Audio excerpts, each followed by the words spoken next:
It's the week ending Saturday, the 22nd of April, and this is The Week Unwrapped.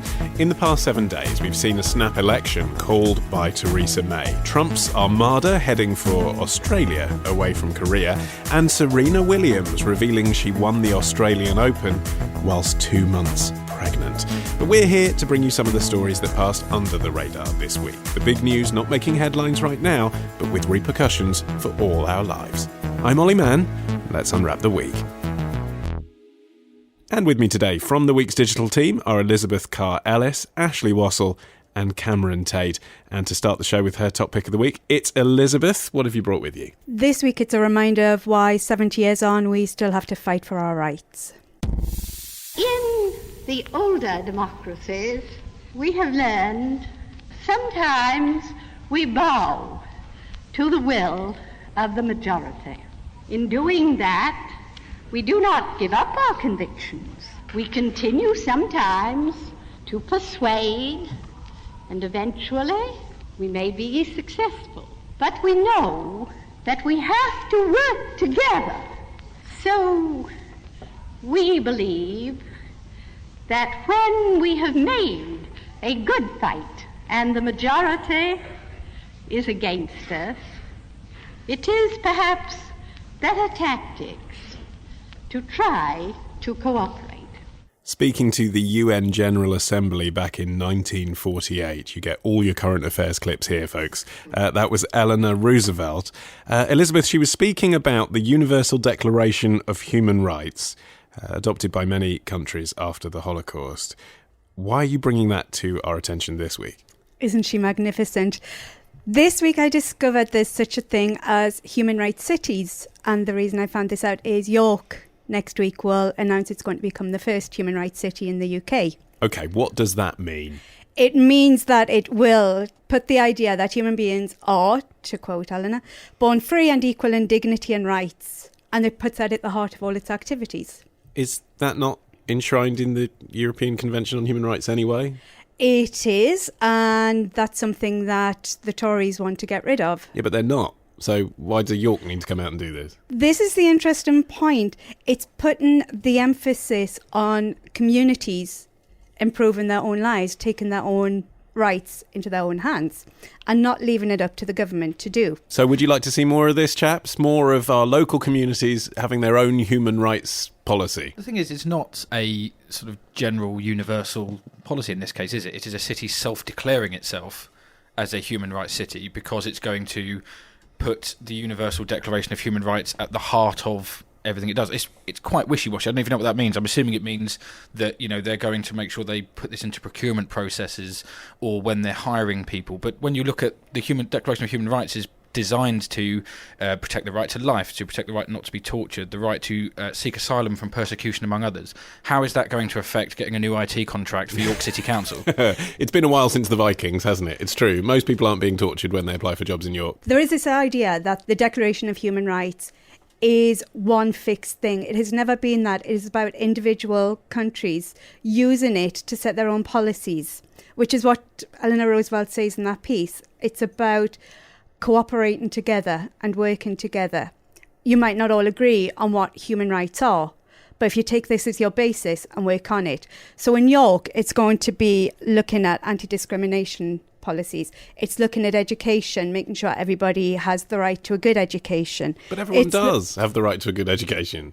They might have the right to a good education. It might not always be fulfilled, but saying your position has changed on whether they have the right on it or not is not going to change the detail on the ground, is it? And in fact, voters in York are going to be a bit angry that their taxpayers' money is being spent on this sort of, as Ashley says, arguably quite wishy-washy stuff, rather than, you know, let's sort out the roads. But is it wishy-washy to say we should end discrimination towards anybody? That everybody should have the right to have a good standard of education? Take an example as well. So another city that is a human rights city, York is the first in the UK. Seattle is a human rights city. Seattle does very well on some measures of equality. It's got more same-sex couples than anywhere else in America, for example. It does quite poorly on some other areas, though. So, for example, its gender pay gap is bigger than the US average. And Seattle, that's Washington State. Seattle itself, the city, has a lower than average or higher than average gender pay ratio. Women are paid lower than men by a larger margin than the rest of the US. So they may be a human rights city, but the real issues in a modern economy that already has these things built into their statute law are much better served by electing local councillors that are going to go and fight for, local schools to be better, rather than a declaration which, while symbolically very valuable at the time, and I get what you're saying about that, it's not actually going to change anything on the ground in York. But what it's going to do is it's going to set up indicators where they can measure how well they're doing. So if, for example, in York, they're going to be looking at, which is something very close to Jeremy Corbyn's heart, free school meals and attainment. At the moment, this is being argued and debated about. York is actually going to do something concrete and look at that. They're also going to be making sure there's enough support for immigrants, for people for whom English is a second language. And what about, I'm sorry to get all sort of shock jock here, but what about those immigrants that actually turn out to be terrorists? Obviously an absolutely tiny proportion, but the whole reason that Theresa May has this issue with the Human Rights Convention in this country was because of trying to deport Abu Qatada for 10 years and being frustrated at every turn because she wasn't able to do so because of his human rights, quote unquote. That's why she got frustrated. Isn't York actually opening themselves up to a position where people will say, OK, well, if I have evil intentions towards the UK, I'll go and live in York? What you're saying is the rights then of the majority should be undermined because of a tiny what I'm saying. That's what minority. Our Prime Minister wants, isn't it? Because of that tiny minority, she wants to change our human rights law. But again, going back to what Roosevelt was saying, this is exactly what the human rights were set up. It was for the rights of the majority. My human rights should not be undermined because somebody could be a terrorist. That should not have any impact on me. And that should not give the government carte blanche to completely change legislation in that way. I wholeheartedly agree with you, but shouldn't we be putting our efforts then into protecting the European Convention on Human Rights? Well, shouldn't every person in this country who believes in that be wholeheartedly fighting for that, rather than sort of getting all worked up about human rights in York, which I just don't see there's going to be a practical benefit that a good council campaign or something like that wouldn't elucidate in the same way. But isn't the whole point of Brexit that we want our own version of human rights and not a European drawn-up version of human rights? But we've always had our own human rights. The Supreme Court is the final say in the land. If it does not agree with a Strasbourg decision, it sends it back to the European Court of Human Rights. We don't change to suit them. We ask them to reconsider and relook. I mean, one thing that might give this story resonance, I think, in the future is York self-identifying as the kind of trendy city like Seattle that would do this kind of thing. It hadn't occurred to me that they were in that list with, kind of Brighton and Bristol or whatever. York is, it seems to me, not a particularly trendy with it sort of lefty city. I actually think you've probably hit the nail on the head of why they're doing it. No, I find it very interesting. They have actually been working towards this for the last 6 years, since 2011. But I find it very interesting that York was 58% in favour of Remain. Professor Paul Greedy of York University, when he announced this move, he said that the international and national frameworks surrounding human rights were under threat. So I think they're very much sending out a message. Perhaps this wasn't what they planned when they first began doing it, but now they're very much seeing it as a way of, hold on a minute, we're going to stand alone and we're going to stand strong. I just think this isn't the way to necessarily achieve it. This is a way to put a trendy virtue signalling tag over what you're doing, when what we need to be doing is fighting for the European Convention on Human Rights, is fighting for the tenets that brought in, which have been, in my view, pretty wholly positive, rather than self-identifying as something which I just don't see how, in the day-to-day life of a city in the north of England, it makes a huge difference. And actually, just on that final point, why? I am genuinely struggling to understand what the issue is with the British Bill of Human Rights that has basically everything that the European one has in it anyway. What's the problem with that? I guess the thing is, with a British Bill of Human Rights, it's a bit like press law, isn't it? Once you let the government have an autonomous say on it, then you might get a government in future that wants to change those things. But the government's democratically elected by the people, and, you could argue that, when we're just, doing what Europe wants, it's not as democratically accountable. I think the argument here is that human rights are supranational. They're not a national issue. And if you let an individual country do it, then if that country has a change in political mood, suddenly you might have a change in human rights law. Whereas that actually can't happen when you're in a supranational infrastructure. But if they're supranational, why does what York thinks matter? That's what I don't get. Quite. Eleanor Roosevelt actually said human rights should start on a local level. It should be people fighting for themselves and helping themselves. So in a way, York is just going back to one of the very tenets of the Human Rights Declaration. I think we will see more cities taking this on. If we're going to lose this because we're leaving the EU, what can we do on a local level to make sure our city, our community is not injured? Okay, well, thank you for bringing a surprising story to the table. That is the point of the podcast. Cameron, you're up next. The gauntlet has been set. What have you brought with you? So this is the continuing love-hate relationship of the diesel engine. One global issue I think that needs to be challenged and addressed, particularly by global cities, is issues around air quality, air pollution and climate change.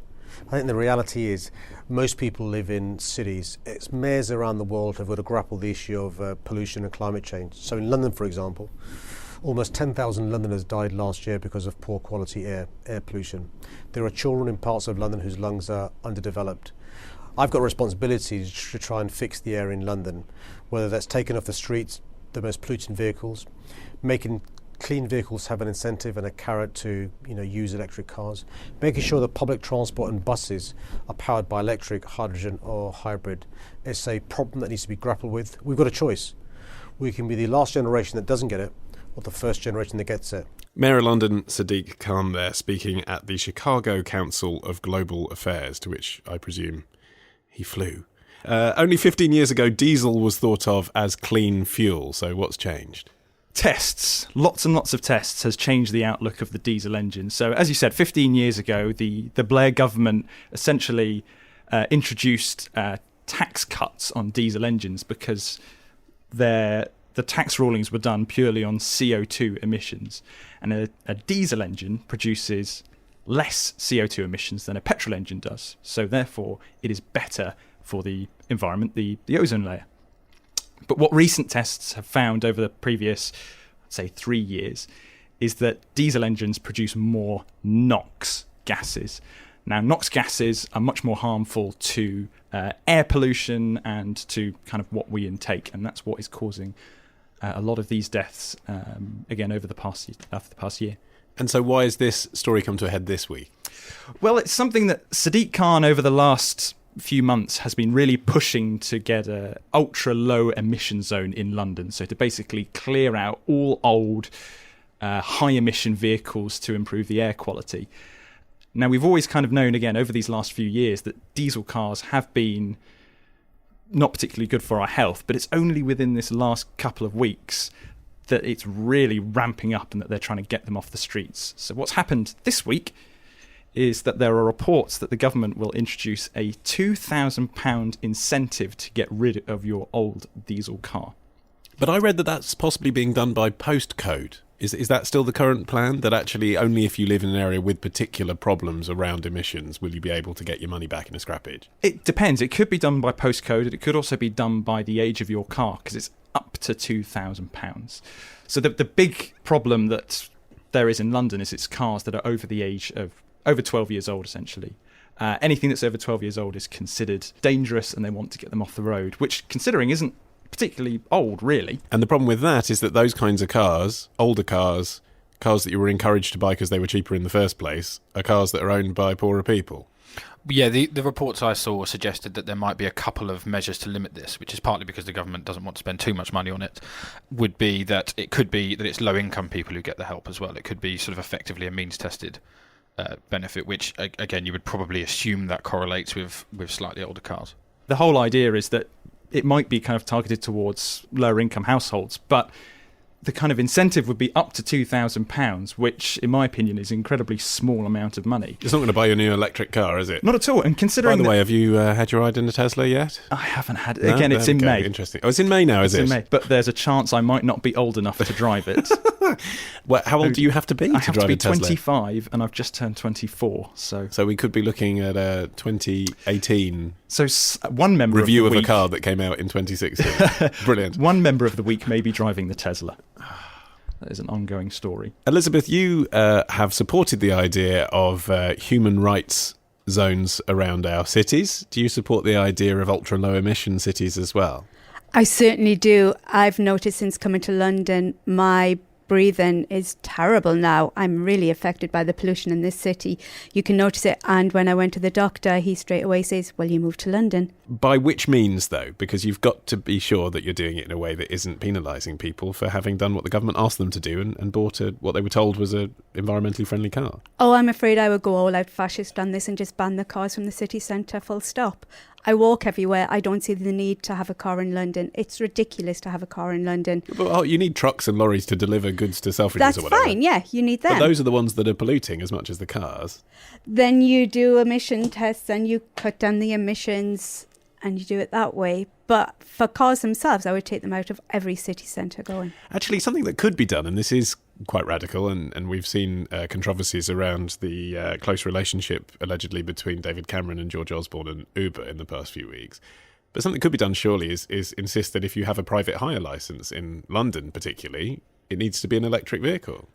They are moving towards that, I believe. I saw some London Assembly members having pictures taken of electric cars not that long ago, and I think that's due for release either this year or next year, and it's going to be rolled out, and I'm assuming there'll be all sorts of incentives for drivers to take it up. But that'll be your black cab. It won't be, what the technological revolution has brought us, which is people like me driving a car and charging you for it through an app. The thing is, the technological revolution hasn't made it affordable for most people yet. I mean, even the Tesla Model 3 is, I think it's $30,000. I might be corrected. That's their affordable price point. So that's some sort of about £25,000. That's more than double the price of a Ford Fiesta or something like that. So it's this isn't necessarily making it affordable for the very people these kind of scrappage schemes we were talking about earlier are trying to help. This is the really key point of the issue. So they're trying to get rid of these diesels. So it's going to help people go towards cleaner cars, so potentially electric. They are really expensive. So one of the cheapest electric cars you can go for is a Renault Zoe. It's a little hatchback and it's about £14,000, which again, not $2,000 off. That's still £12,000. That's a lot of money. So imagine if you've got a big old Audi that's potentially like a saloon that's kind of got high emissions, and the best thing that you can go for is... I literally drive an Audi A4 diesel. You're talking diesel? To me, yes. I drive an Audi Q3 diesel, so I mean, granted, it's not 12 years old, but it's... You're talking about me. You're talking to me and my family saloon, Cameron. What about it? What should I do? Should I drive it off a cliff? Yeah, would you scrap it for £2,000 and buy a small Renault electric car? No. Why not? Because it's not enough money, yeah. It's not enough money, is it? The infrastructure really isn't there yet. There's something where we are forcing it out so quickly, but I don't really think the technology's there yet to go and provide an alternative solution. We might have to go with Elizabeth's idea and just get rid of all cars altogether. And what about getting rid of diesel altogether? I know that that's an international issue, but what is the point of diesel? I mean, can you explain to me? Because as a consumer, I was always told, well, the point actually was that it's cheaper for you to buy fuel, but that's not the case anymore. Exactly. Well, the benefit of diesel is it's much more efficient at burning fuel. So essentially you get a longer range out of it. And again, like it said in the past, it doesn't produce as many CO2 emissions. I think some people argue potentially there's some better performance in certain sort of some of the power injection cars and all that sort of thing. But I think that the point we're talking about here is actually a key one, which is you can't just ban diesels and then let everyone drive petrol cars, because as much as we're all worried about the people's health, and I come from a town which has by far the largest sort of incidence of respiratory disease and related deaths in our whole county, because we've got a big M25 sort of just sitting around our town. If you just drive everyone to petrol cars, it's not to pun, but if you drive everyone to petrol cars, then all you're doing is killing the environment. It's you end up with this sort of Sophie's choice of, well, do I kill thousands of my residents every year, or do I kill the environment for all future generations? Until we've got some infrastructure in place, and that's my only issue with some of this is the government is proposing however many millions of pounds to fund this sort of scrappage scheme, while it's cutting subsidies for all sorts of green energies that would actually do be far better for improving our airs and far better for improving the environment for future generations than some of these schemes, which actually seem to be a way of trying to say to people, I'm going to give you £2,000 to get a new car. Okay, Ashley, I'm going to ask you to drop the Quentin Wilson act now. You can take that mask off. We're going to move on to another story. What have you brought with you today? So it seems you'll have one less reason to shout at the TV this spring. Just go to her website. She tells you how to fight ISIS on her website. I don't think General Douglas MacArthur would like that too much. The next segment, we're continuing the subject of... Well, at least I have a plan to fight ISIS. No, you're telling the enemy everything you want to do. No, we're not. See, you're telling the enemy everything you want to do. No wonder you've been fighting. No wonder you've been fighting ISIS your entire adult life. Folks, go to the fact checkers. Get to work. Hillary Clinton and before that Donald Trump, now President Trump, taking part in one of the 3 TV debates. You know, because of the time difference, I actually half watched that asleep when it went out live. So it feels a bit like a dream that didn't happen. Or a nightmare, possibly. Ashley, Theresa May has said she won't take part in a TV debate. Yes, she's now actually rescinded that to a degree, I believe. A spokesman, there's some reports this morning that a spokesman has said she may do a question time Q&A style program like they did in 2015. Yeah, they always do that, don't they? That's not a proper debate. The idea of the 2010 leaders debates, the Cleggmania debates, are apparently now dead in the water, yes. Yeah, and I'm going to sound very biased on this. I'm trying to be impartial. I'm not going to say she's running scared, because she's just doing what any Prime Minister would do if they had this lead in the polls. I mean, it's just rubbish, isn't it? It was rubbish when Cameron wouldn't do it, and now it's rubbish that Theresa May won't do it. It is, and I don't get why she's doing it. I can't believe she's running scared of a man who is 20 points behind her in the polls. I can't believe she's running scared of the Liberal Democrats, who, however much they may be sort of crowing their pro-EU credentials at the moment, they are sitting on 10% in the polls. I can't believe she's running scared of UKIP, who every voter I hear on the radio is saying they're switching to the Tories because they're the pro-Brexit party now. So if she's not running scared, the only reason she'd be doing this is she thinks there's no gain in it. There's genuinely, I'm so far ahead in the polls, all I can do is lose by going into this. And possibly she doesn't want to put the time into rehearsing. And that's the other thing, isn't it, with these TV debates? We know, when you refer to the Cleggmania thing in 2010, we know the Lib Dems spent about a week rehearsing that. She hasn't got the time. She's the Prime Minister, doesn't want to be spending the time doing that. That's true. No, and Theresa May has always consistently done bad when she has to improvise. If you watch PMQs, she's terrible. And I mean, we're talking against Jeremy Corbyn here, so, you know, the benchmark isn't very high. Jeremy what the public want to see is Theresa May and Jeremy Corbyn in a head-to-head debate. And last time there was this nonsense about, we need to show everyone, don't we? Because we had Clegg last time. We need to have that woman from Plaid Cymru. I mean, it's so weird, isn't it? I mean, you're watching in Kent or whatever, and you've got the woman who only you can vote for in Wales. It doesn't make any sense at all. And she started every point with, well, in Wales.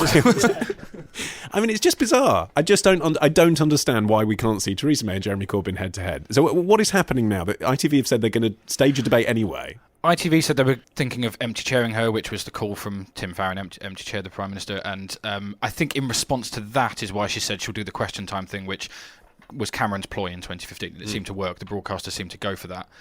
We had the opposition leaders debate, which was a car crash of television, and I learned absolutely nothing out of it. I think we're on a similar trajectory really to the US. They had their very first presidential debate in 1960. Before that, they'd had some radio debates and some primary debates, but the first presidential debate, the JFK-Nixon debate, was 1960. Then for 3 elections, they had no debates. While I'm assuming the parties acrimoniously debated how the debates would work, and the Republicans were genuinely running scared, because apparently, although I think I could dispute this, but apparently Kennedy won that election in part because of that first debate. So, you know, we're in our second election now where we're not going to have one. So presumably in 2025 or whenever the new timetable is now, 2027, we'll have another one. I mean, it is quite interesting, though. I mean, I know what you're saying about the opposition leaders debate being a bit of a car crash last time. It is quite interesting, just as a viewer, to assess the opposition party leaders in this form, isn't it? Because we've lost some of the star performers this time around. There's no Nick Clegg, there's no Nigel Farage. I'd actually quite like to see how Caroline Lucas would perform against Nicola Sturgeon. I find myself in a bit of a grey area where it comes to who I'm going to support at the moment, because there's been so much change in our government and so much change in the way that things are done. I kind of would like to start from zero and go, right, who should I support going into this election? And I think something like a debate would work really well. I'm very disappointed that May's not going to be there. But isn't that the whole idea of campaigning, though? The campaign is where they tell you what they stand for and you make your mind up. The debate is just turning the election into the X Factor.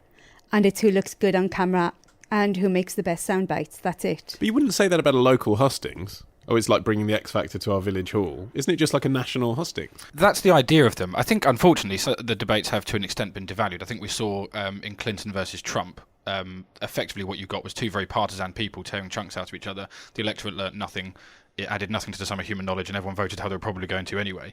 There's probably a question mark over debates in general anyway. Daniel Finkelstein wrote last year that JFK was actually slightly further ahead on the eve of the first presidential debate than he was when he actually got elected. So although it was deemed to have turned it and it was all about his looks and, the 5 o'clock shadow on Nixon, etc., there is some question marks over that. I mean, even you look at the Clegg-Mania 2010 debates, everyone was saying, there was the Gordon Brown, I agree with Nick, and that, went all around social media.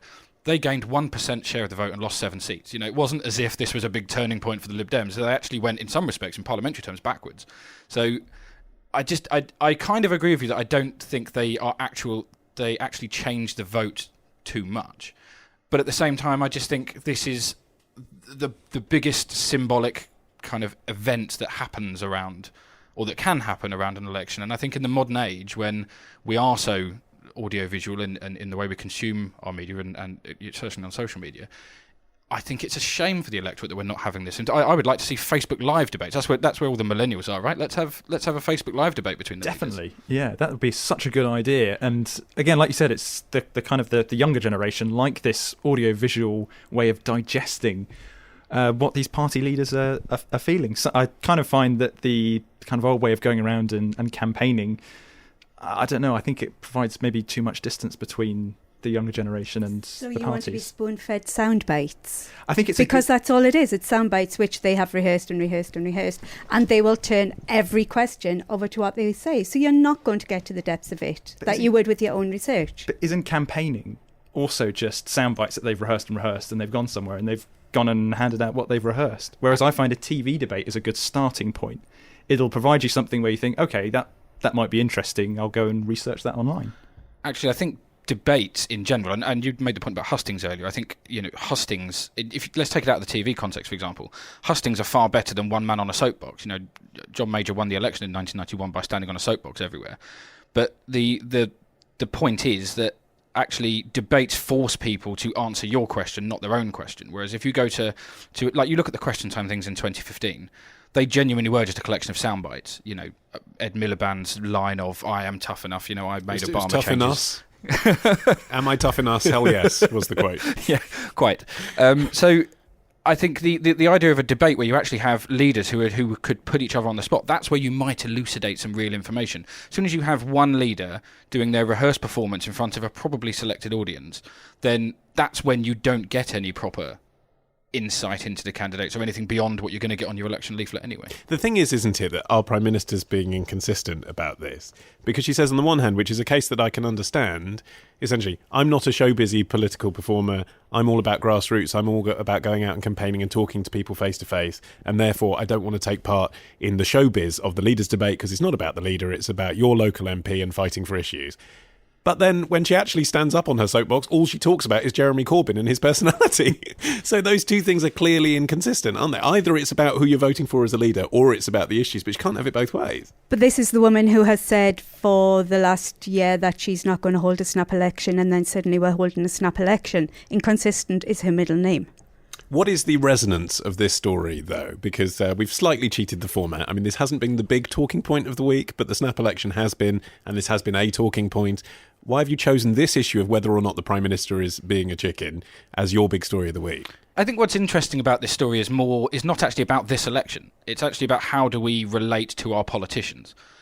And it's a subject I've talked about a few times, but I think there's a new generation coming up that don't digest their politics in the same way as the old generation did. They don't read the Telegraph or the Guardian and sort of get that as a way to get their news and their political perspective at the same time. They are consuming social media. Unfortunately, they're in social media bubbles as well. In fact, if anything, that's made them more entrenched in their own position. So my question is, how much does this sort of activity matter to try and actually cut across some of those social boundaries in order to make people engage with a position that isn't their own? Well, that is it from this edition of The Week Unwrapped. My thanks to Elizabeth Carr-Ellis, Ashley Wassall and Cameron Tait. For more from The Week, why not visit theweek.co.uk, download our free iPhone app, The Weekday, or get the magazine, of course, direct to your door. Just head to theweek.co.uk/subscribe. And you can hear us debate every week here on The Week Unwrapped. Just hit subscribe on your podcast app of choice. I've been what Jeremy Paxman would have called in the last series of debates a North London geek, Olly Mann. Our music is by Tom Morby. The producer is Matt Hill at Rethink Audio. And until we meet again to unwrap next week, bye-bye.